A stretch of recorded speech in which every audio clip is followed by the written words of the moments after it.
Hello and welcome, my friends, to Intuition Awakening. My name is Jenine. I hope that this podcast finds you well today. Whether it's morning, evening, afternoon, wherever in the world you are, I hope that you're having an awesome day. If you're not, that's okay as well. We welcome all energies, all emotions, all feelings here in this space. And today, that's kind of what I want to talk about. I want to talk a little bit about the healing journey, how it feels to finally realize that you've been kind of stuck in the dirt, so to speak, for a while. How it feels to start being that little budding flower trying to poke its way out of that darkness and come into the light. And I don't mean that in a spiritual, kind of religious aspect, but just in a metaphorical sense of learning to grow, of learning to blossom again. For many of us who have suffered trauma or have mental illnesses or have had, adverse childhood experiences, things like that, we often have this sense as we get older that, we missed our prime, or that we haven't done something in life right. We haven't gotten married soon enough. We didn't buy a house soon enough. Like, for example, I had a little path in my mind that I was going to be graduated university and have a job by the time I was 21. I was going to have a house by the time I was 23. Might have a new car by the time I was 25. And so far, one of those things has come true. I have a house, and I finally was able to get a house with help from my family at the age of 27. And I'm still not married as I record this podcast. I don't have kids. I have 3 fur babies. I have a university degree, but I'm not in a career anymore. I started my own business. There's a big sense for a lot of us that we just missed the boat, or we missed out, that we can never have those years back where we get to grow. And part of this podcast today is really to show you a bit of my healing journey. And yet it's always possible to grow. It's always, always possible. We can start somewhere. Doesn't matter how old you are listening to this podcast. I know a lot of clients that I work with are in kind of 2 distinct age categories. It's been a really interesting find.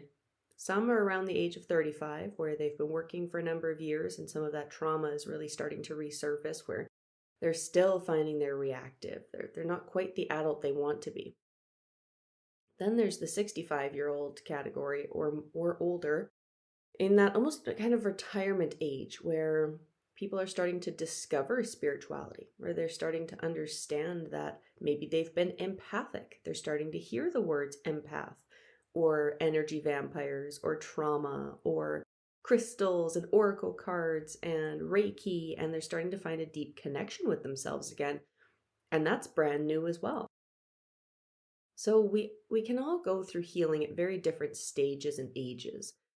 So to start with a little bit of my own experience with healing, I say that I've been on a healing journey since I was about 13. I was kind of forced into it, which, looking back, I'm glad life has turned out the way that it has. I know I wouldn't change many things in my life, because I enjoy myself today. I love who I am today because of the things that I've been through, the depth my brain works at, even when it won't shut off at night, or the way that I can empathize with other people, even though I needed those experiences of trauma to be able to relate.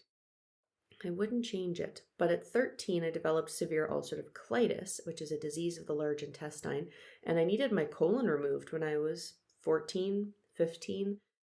I suddenly was different than my classmates. I had a colostomy bag for several months in between this 3-step surgery, and I felt so alone, because I was suddenly learning to walk again. I was suddenly learning to sit up in bed again.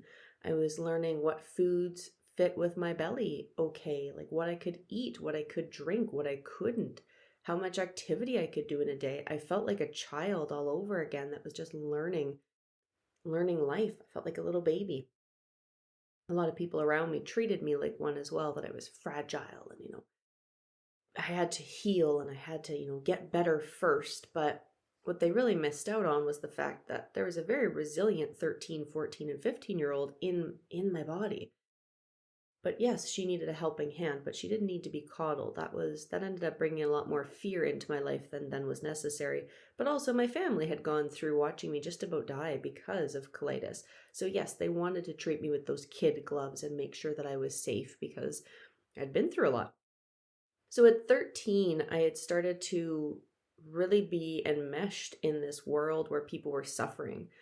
I was on the children's ward when I was in hospital. The first time I was there for 41 days. The second time was 10 days to have my surgery and to heal. And the last time was 7 days. So the first time when I was there for 41 days, I got moved around to a lot of different rooms. Here in Canada, we didn't necessarily at the time, like the Jim Pattison Hospital in Saskatoon was not around yet. I was still at the Royal University Hospital in the children's ward, which was basically just another floor, but with all kids. It really wasn't too different. Now, the children's hospital that is there in Saskatoon, Saskatchewan today is an incredible testament. I got to see some of the drawings and plans as they were building it. I got to see the floor models. For my 10-year anniversary of my surgeries, I actually made a donation of toys and books to the new children's hospital, and they gave me a bit of a tour of what things were going to look like. It was pretty special. I really wanted to cry many times, and I got to explain to the lady giving me the bit of the small tour that I received that this is going to be so impactful for these kids compared to what I had as a child. And just to know that other kids might not have to have such a hard hospital experience was going to be pretty amazing. But when I was in hospital, I was the oldest one on the ward most of the time, being around 13. At 16, they would send you over to the adults ward, but I wasn't quite there yet, and they thought I would fit better in the pediatrics ward. So I was with kids from 2 years old to 10 years old, often around that age of 5 to 8. And they'd be up crying in the night, wishing for their parents, or their toy fell on the floor. And I was the adult in the room. When the nurses couldn't come, it was, Jenine that got up in the middle of the night to try to help them back to sleep. And I don't think many parents realized, that their child was missing them so much throughout the night, that I was really involved in these other kids' journeys because they were so close. And I was picking up on all their energy. I didn't know I was an empath at the time. I didn't understand that word or really understand energy. So I took it all on. I remember kids looking at me like, oh, she's in a wheelchair now. How did that happen? I thought she could walk. But they didn't understand that sometimes I needed a wheelchair because I was so weak. So I remember being in the playroom once, and a little boy, we were coloring together, and I said, oh, I'll go grab some more crayons. And I rolled my wheelchair over to the cupboard, but I stood up at the cupboard to reach them off the top shelf. And when I turned around and wheeled my chair back around, his mouth was on the floor, and he said, you can walk? And I thought, yep, okay, buddy, we're going to have a conversation. Yes, I can walk. I only use this because my legs are really weak, because I'm not feeling well, because I'm sick. So from a very young age, I was involved in not only my own healing journey, but getting to see other people's healing journeys too. So when I left hospital and was back, in with my peers at, grade 9, grade 10 here in Canada, that pivotal age of 15 to 17, I was so different from everybody.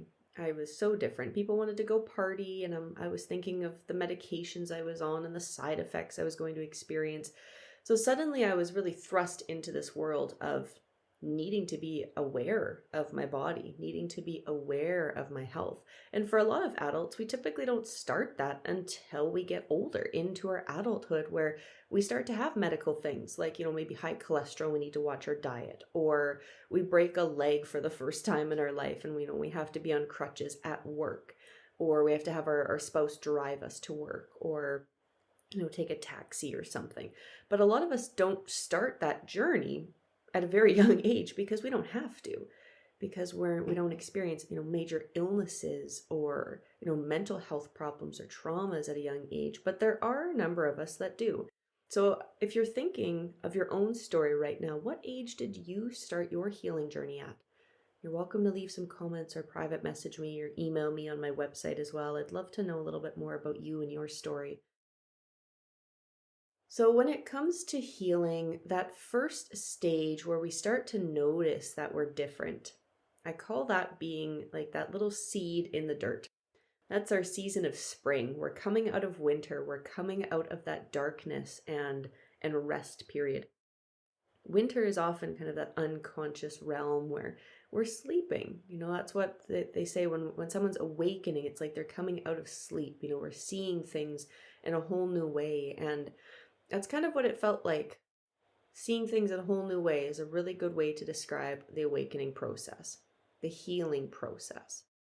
And it's not a once in a lifetime thing. We definitely do this every day, but there's usually this first moment where you really notice how asleep or how normal life had been compared to the way that we are awake and aware in our present moment.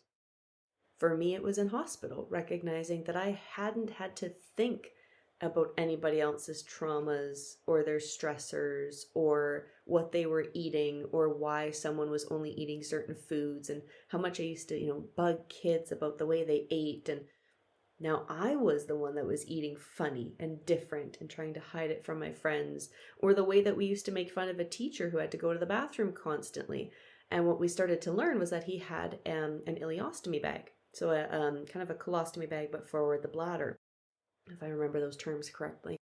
So I had a colostomy, which was for my colon. He had a bag for his bladder because he had had bladder cancer. And after hospital, I started to realize how much, when he was a substitute teacher for us, that all the kids started to bug him or would snicker behind his back if he had to run to the washroom. And I thought, you have no idea how hard it is to try to hold that bag with so much weight against your skin. You can feel how warm it is. You know that you need to go change it or empty it, but that's embarrassing in itself. It's so hard. And I started to realize how different my life had been beforehand. I didn't need to think about things like that before I'd gone through hospital surgeries. So a lot of us have that defining moment where we start to look back and go, oh, I didn't understand. And now I do. Sometimes we feel shame. Sometimes we feel embarrassment. Sometimes we feel grief that now we're aware and we have to be aware of these things, and it's hard. But it's that little moment that we know we can't go backwards. We've opened the box. I always say we open Pandora's box. We can't put it back. That once we have that awareness, we can't unsee the things that we've seen. We can't unhear the things that someone has said to us. We can't unlearn these new empathies or compassions. Now our only choice is to move forward. So when we start moving forward, it's usually one little baby step at a time where we start to say no, or we start to say, I'd like to do it this way, or not today. We start almost setting those little boundaries or speaking and behaving differently. For some of us, it might even look like just being quieter and listening more, gathering more information. We used to be so talkative. You used to be the life of the party. Well, I still am, but I'm starting to notice what's actually happening at the party. I'm starting to understand that there's other people in this room and that I'm feeling what they're feeling, or I can empathize with their experiences. We often open ourselves up to a higher level of compassion, a higher level of knowing when we're starting a healing journey. But it can come with a lot of frustration. Like I said, sometimes when we open that Pandora's box, we so desperately just want to put that awareness and knowledge back. When we get that diagnosis of depression, or when we start to understand we've had adverse childhood experiences, if you've ever done any of those online tests to determine your ACE score, when we see that we are high or we are most likely to be diagnosed with this kind of an illness, or that, yes, trauma has impacted your life, those BuzzFeed quizzes that we take to try to understand our mind, we often want to put that information back. We don't want to look at it yet. There's maybe some grief that comes up about all the years that we had to suffer through things. Maybe there's some anger about all the ways that people didn't see us. I know for me, being in hospital, one thing that often comes up is, how did no one notice my mental health? How did no one care that I was getting severely depressed and sick of just my mental health? That I was screaming and crying on a daily basis, that my behavior had entirely changed. How did no one notice that? How did no one say, are you okay? Now, they might have asked the doctors or they might have said things behind closed doors, but no one ever asked me over a 3-year period how I was doing mentally. It was always about my physicality, how my body was doing. Is your food digesting? Are you eating the proper foods? Did you exercise enough today? Did you exercise too much? Are you sore? Do you need to go to bed? There was always a focus on the body, but never the mind. So for me, a lot of grief usually comes up and a lot of anger comes, a resentment, that frustration, that how did no one know? Like, how was everyone so blind to this? No wonder I was diagnosed with depression at 17 and then anxiety at 19 and then PTSD finally when I started to learn those words because I had PTSD and PTSD from my hospital experiences. How did no one notice that? That's usually where that frustration comes in. Then there can be a period of time where we hold on to that anger, that frustration, that resentment, where we just think, screw everybody then. I'll do this on my own. I've maybe been doing this on my own for a number of years already. I'll just continue to do it on my own. Sometimes we get into a very internalized state. We might start seeking help less from our friends, but more from therapists or doctors. Going to find alternative practices and maybe not telling our friends and family that we've tried Reiki or that we're in counseling. Sometimes there's a sense of we don't know who's safe anymore in our life or what is safe to share. And that can be a really isolating or lonely period as we determine, where are my boundaries now? Now that I'm aware, where do I get to set my boundaries? So that's usually that point where we're starting to grow. We're starting to be that seed that's popping out of the ground, finding its way towards the sunlight. We know where we want to go. There's always been this itch or this desire to grow. There's usually that underlying, I want to be somewhere else in life. I want to be in a better space in life. I want to have more financial stability. I want to have better relationships. I want to get married and have kids, or I really don't want to get married and have kids. I want to meet a partner who's okay with that. Or, I have these desires to travel the world or to learn to cook a certain food. And we have all of these things we want to do. But there's often things that are holding us back, or we feel like we can't do it, but we can't do it yet. And if I could just get there, I'd be happy. So we start to go on this journey of finding that self again. Who do I want to be? What do I want to do? And that can in itself bring a lot of joy. It can bring a lot of joy to us when we start to go on that journey. Again, we might still feel isolated because we might not have too many people in our life to tell about our journeys or this process that we're going on yet. But this is when we start to notice, as we're growing taller and taller in that sun and facing towards our light, whatever that is, whatever those outcomes and goals and desires are, we start to notice that there are other little seedlings around us too, that there are other people who are doing the same thing or something similar. So we might have a sunflower seed popping up beside us. We might have a pea plant growing, across the street from us. Or, at work, we notice that someone else has the same dietary restrictions, or they really want to travel lots too, or their spouse and them, they want to adopt some kids. And you're like, oh, well, I'm kind of on the same journey. I'd like to be in that space too one day. There's so many things. I'm using these kind of basic examples, but feel free to fill in whatever your desires are. For me, it also looked like starting a business, being my own boss, having my own schedule. That was really important to me, being in control of my day and my hours. So for example, as I record this, it's 10 a.m. on a Sunday morning. That's fantastic. This is within my energy peak. This is within the time frame, that I desire to work. And then the rest of the day I get to go spend with my family. That's going to be fun. I get to visit. I get to take time off. I get to go eat some good food and not worry about the rest of my day. So we usually have these desires and we start to notice there are other people with desires. So that's when we grow even more, knowing that we're starting to be supported by a community, by other people who get it. We have that moment of, I'm not alone in this journey. That's typically when our healing starts to accelerate. And if we think of that little plant, once it gets that first couple inches out of the ground, then it sprouts. Then the sun is warm and we're watering it and we're watching it and we're helping it succeed because we know it's going to make it. There's kind of that sense of, look, it's done the hard work. It's going to be a viable plant. So we help it. There's often more support that comes into our life. We start to gather more resources. We have more tools in our toolkit. We've kind of gone through that hard hump of the first leg of the healing journey. Now, it's not to say that there won't be cloudy days or rainy days or sad days and angry days and those moments when those memories come back, or we're with our family, who was involved in some of the original traumas, and they've hurt our feelings. We don't appreciate the things they've said. There will always be those little moments of setback, but we've had the roots and the foundations. We've started this journey.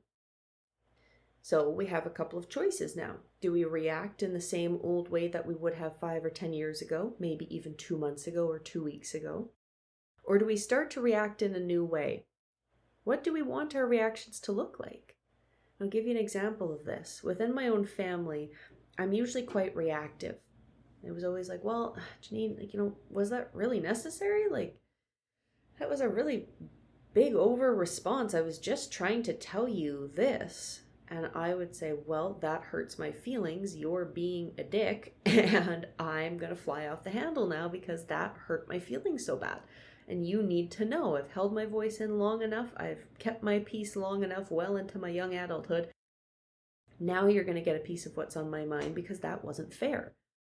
And it was always like, gosh, okay, we just can't tell her anything. Or I guess we better just not express too much, or gotta be careful how we tell her things.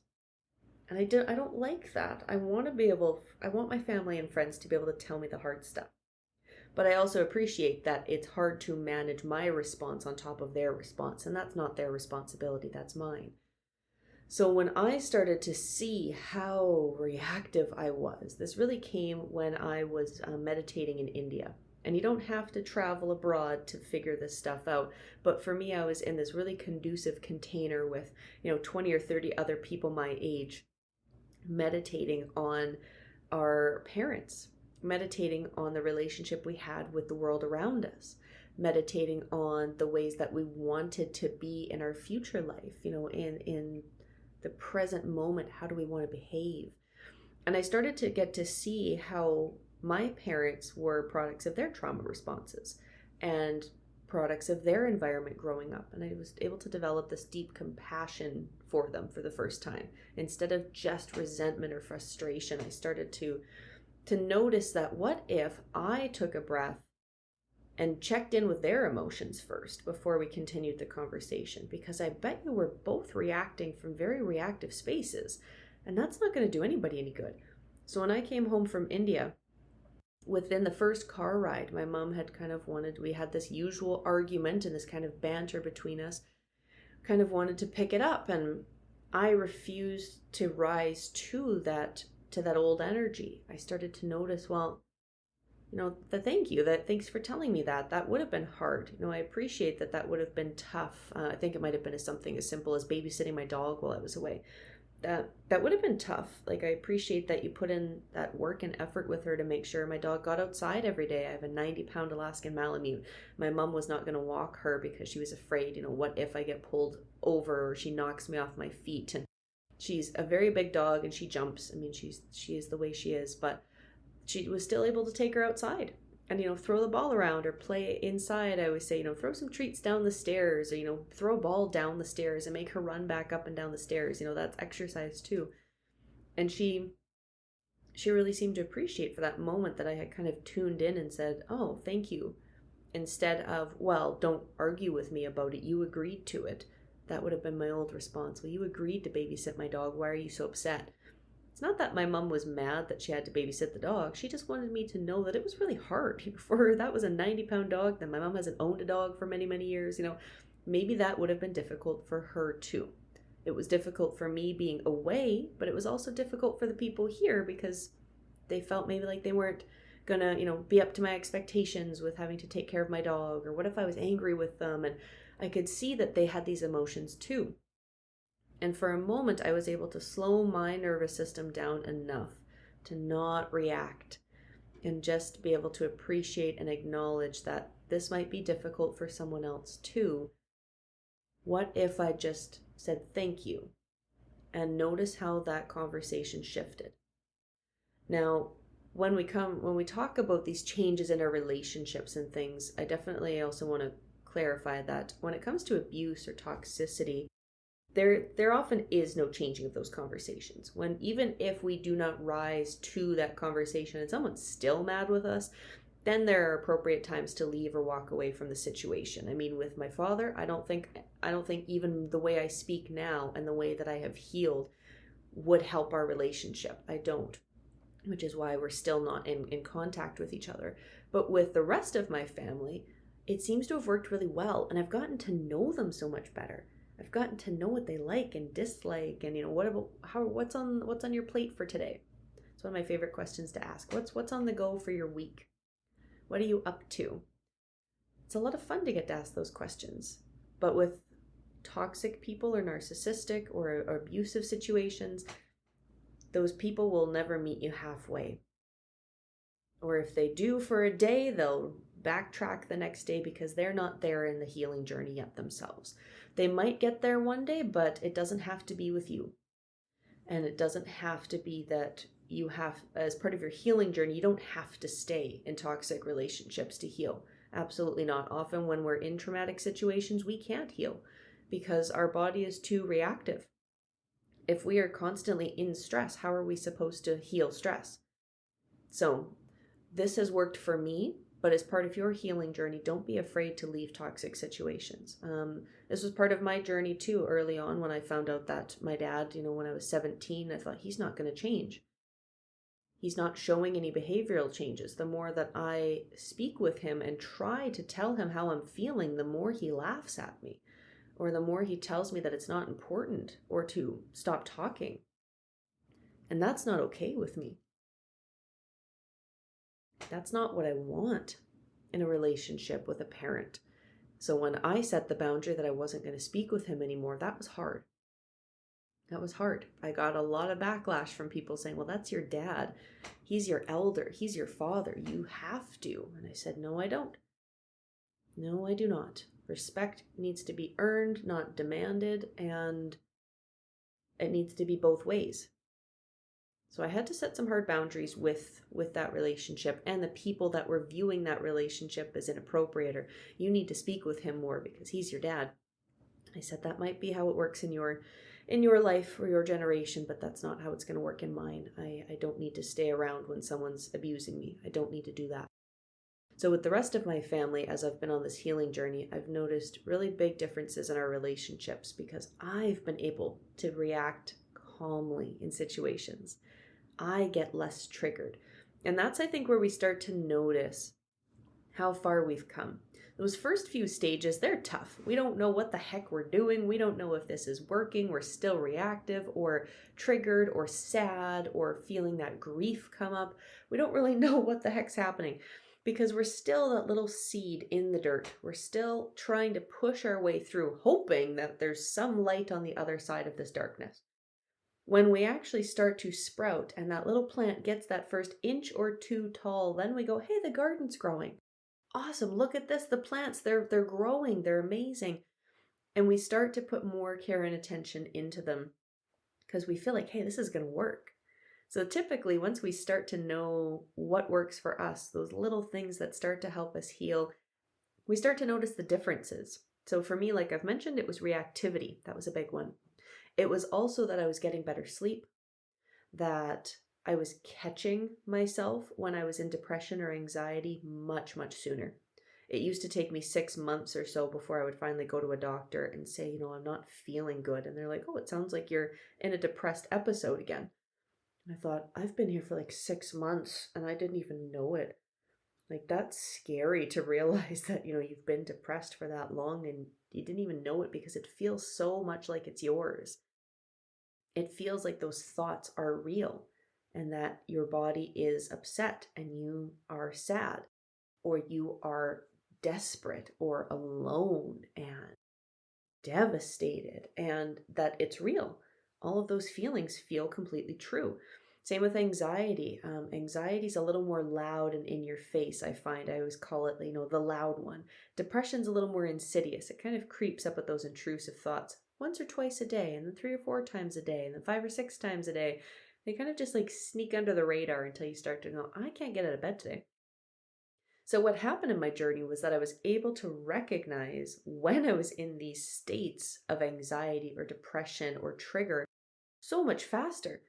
It went from months to maybe 4 weeks, maybe just 1 month. And then maybe it was I noticed it in 2 weeks, thinking, you know what, this has become a pattern. I have had a really tough time eating and sleeping and just showering and doing normal human things for a couple of weeks now. Okay, is this the same? Is it going to get any better over the next week, or is it going to continue? Do I see is there any big stress that like my body's waiting to get over? Maybe like exam time when I was in university, or, that job interview, or making sure my pets were okay after their surgery or something. Was there something in my life that was stressful that I needed these emotions? Or was this going to last indefinitely? So I started to be able to tease that apart. And now most mornings, if I wake up and I'm depressed, I know it within minutes because I know those insidious thoughts. I know that thought of, oh, I feel gross. I know that moment is not normal. That's not what I want my normal to be. And normal is a relative term. I don't beat myself up if I notice I'm depressed. I notice that I'm going to need more support today if I'm depressed. What could I do to make Jenine feel supported today? Maybe today's the day I book that counselor call. Maybe today's the day that I follow up with some friends and let them know, like, yeah, you know what, I woke up in a really bad mood. I'm going to try to get outside today, maybe go for a walk, even just to list a few things to my best friends to let them know what I'm going to try today. That can make a world of difference, to let someone else know that's a safe person that will understand and say, hey, good for you. That's awesome.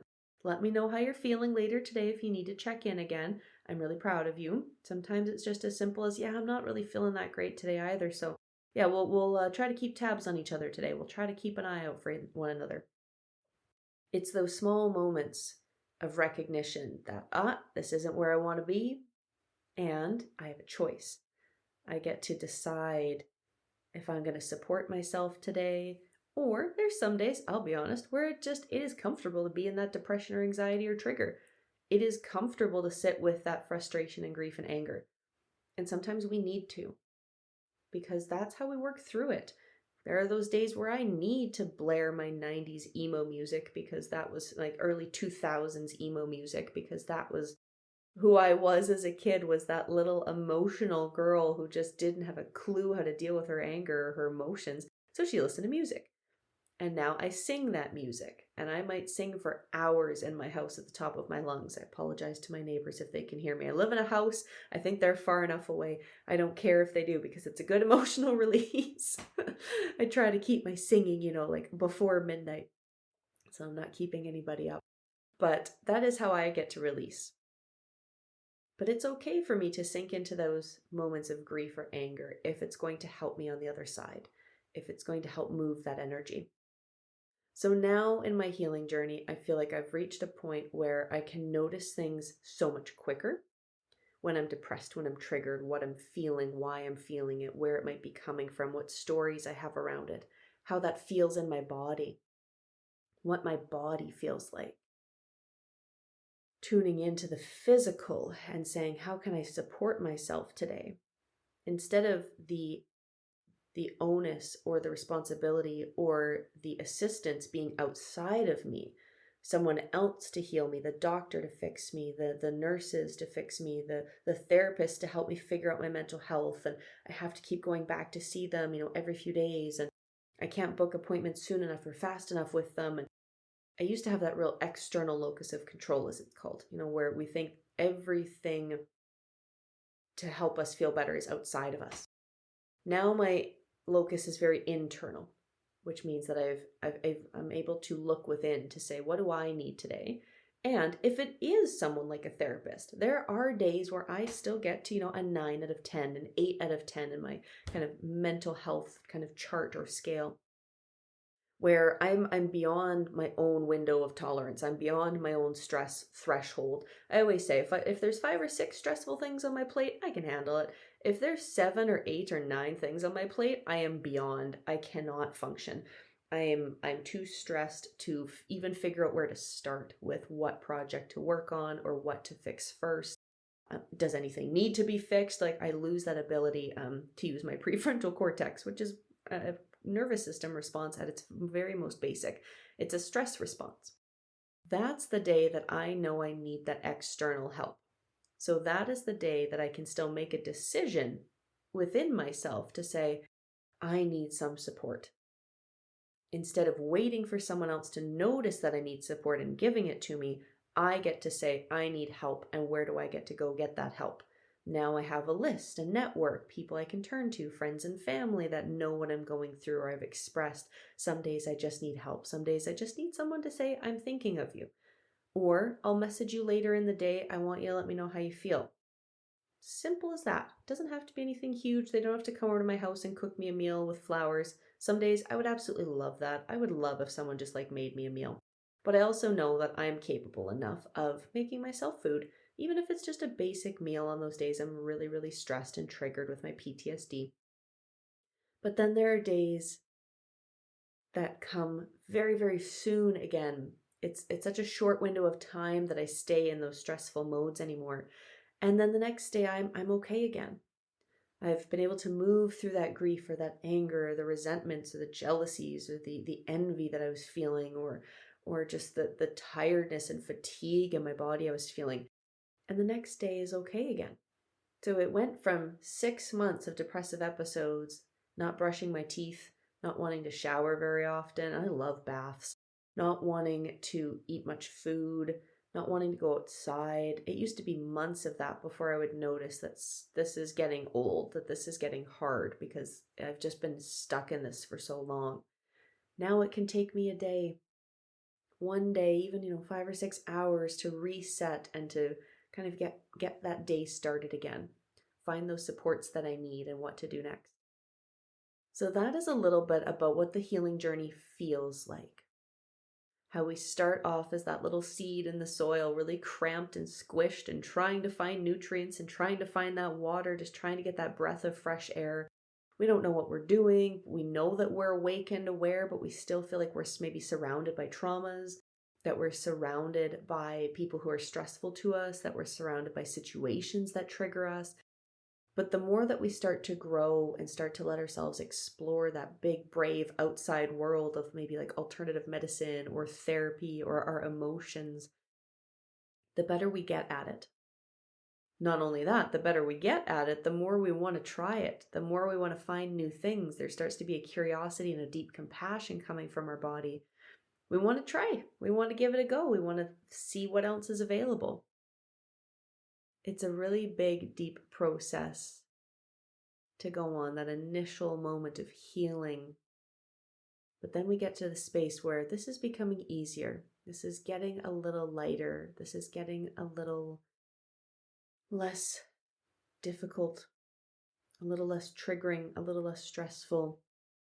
I'm able to sink into those emotions and those feelings of positivity or even just neutrality and calmness much sooner than I used to. That is how we know that we've made a lot of progress in our healing. For some people, we think, well, is that far enough? Do we need to get to that, 10 out of 10 happiness and joy and everything is amazing? I mean, that's kind of what nirvana or, enlightenment is about, right? Where, we're able to stay in these high periods of energy for a long time. But I mean, even enlightenment, it's not about being free or never suffering again, because we have a human body, we have a human existence. If we stub our toe in the morning, we have pain receptors. We're always going to feel that pain. Meditation or, alternative therapies, they're not ever meant to, numb the responses within us. They're here to help bring awareness and light to the responses within us. So yes, there will be days that we feel deep, intense sadness or grief over a loss of a loved one. But we will also feel the opposites of the love and the joy for that loved one that we had. That in itself is healing, where we get to feel both emotions without being lost in either of them, without being swept away or carried away, and stuck in the sadness or stuck in the happiness, where we only see the bliss and the light and we ignore the suffering of the world. What balance truly means, or the healing journey is truly about in a lot of ways, is just being able to handle things, being able to find that resilience within us. When we are more resilient to stressors around us, that's how we know that we've healed and we're making a difference in our life. Thanks for joining me today, everybody. Again, my name's Jenine Bozer. I'm a Reiki Master and Intuitive Healer on a healing journey still myself. I hope to see you in the next podcast episode. I'm wishing you an amazing day.